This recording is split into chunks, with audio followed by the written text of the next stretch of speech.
All right, here we are 1 week after pinching, and you can see the plants have really bushed out.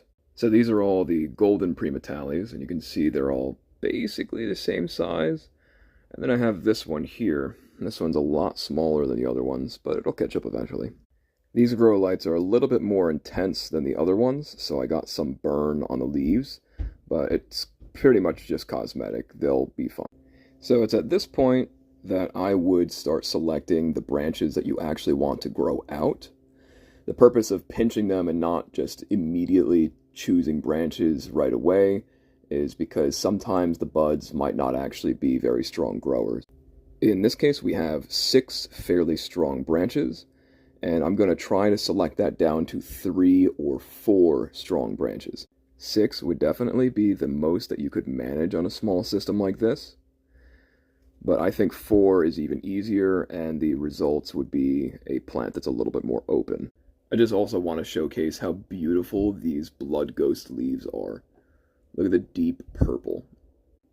Purple plants make great ornamentals, and they can be kind of cool to just stuff in random parts as like an accent piece in your garden.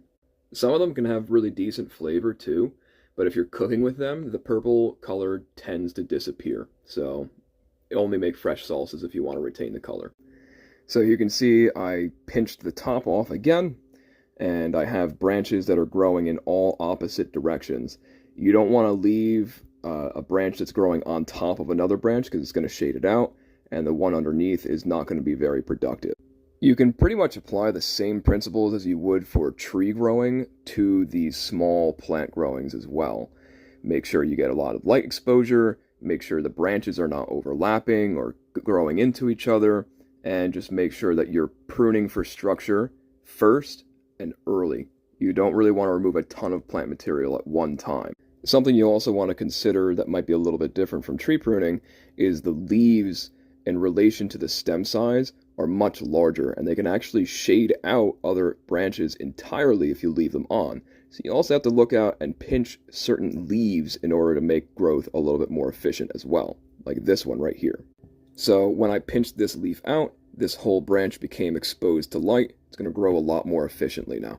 Again, this is not stuff you really have to worry about if you're growing them outdoors and have an unlimited growth space, but I am trying to prune to control size and increase productivity and make earlier fruiting, so I'm going to have to do some more advanced pruning techniques.